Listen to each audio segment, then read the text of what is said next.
Welcome, fellow vault dwellers, to the Fens sewers, where today I'm going to be taking a look at the legend of the Fens Phantom and giving my personal opinion on what actually occurred between the Fens Phantom and the detective. While there are many opinions as to what actually occurred here in the sewers, I'll be giving my own personal take on what I believe actually occurred between the Fens Phantom and the detective that was allegedly hunting him down. The first thing I'd like to look at is the audio logs entitled Dear Detective 1 through 4. Let's take a listen. Here we are, Detective. If you followed my instructions, you're alone.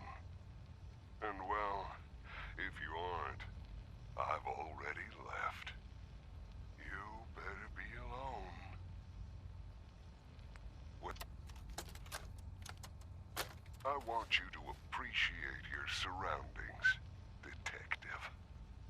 I can only be myself in a place like this. Life up there is exhausting. Every day you smile at people who don't care about you one way or another because that is what you do. Down here, I really get to live. I'm happy to share it with you today, Detective.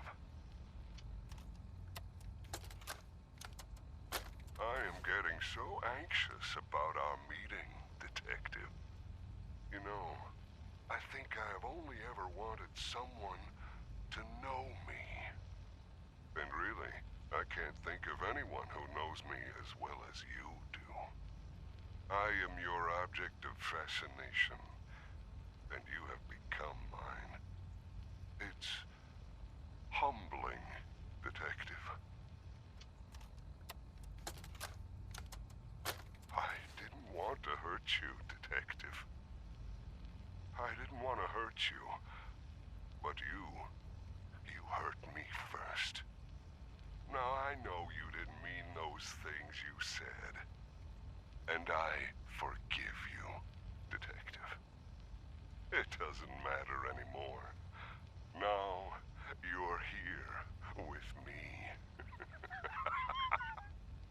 And we have all the time in the world to get to know each other.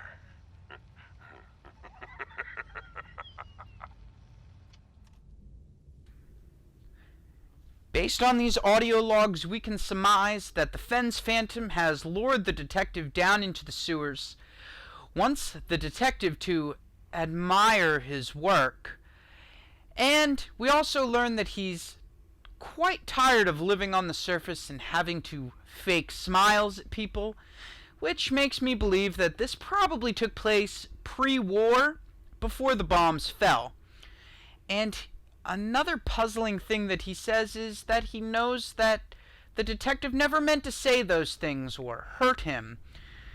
Taking these clues from the audio tapes and the displays of corpses that he's put out, I can surmise and piece together what I believe actually occurred down here and what actually occurred between the Fens Phantom and the detective. Let's have a look. The first place I want to look is actually at the end of the Fens sewers, is where I will begin. This is a display that I've come to call the lover's embrace. Two corpses laying on a mattress, spooning each other with a machete. This, I believe, is the Fens Phantom and the detective. I believe that the detective was female, and I'm going to explain why I think this based on the other displays of skeletons found around the Fens sewers. Let's have a look. This display here with a male mannequin, a female mannequin, and a skeleton, I believe represents something significant on the way that the Fens Phantom felt. I believe the male mannequin represents the Fens Phantom himself, and the female mannequin represents the detective. She's laying on top of a skeleton, which I believe represents her lover. I believe that the Fens Phantom was incredibly jealous that the female detective lived on the surface and had a family of her own. and this displays his jealousy as she lays with somebody other than him. I believe this represents that he was in love with the detective and couldn't stand the fact that she had another lover. It's at this point that I believe that the Fens Phantom and the detective actually had an affair together, and that the detective was pregnant with the Fens Phantom's child, but she decided to either give it away or abort it. Hence the dead mother's baby carriages and a knife over a teddy bear. Very ominous. And I believe this is what the Fens Phantom meant when he said, "I knew you didn't mean those things you said, and I know you didn't mean to hurt me." I believe the detective told him that she could never live with the child that was a product of a deranged and psychopathic serial killer.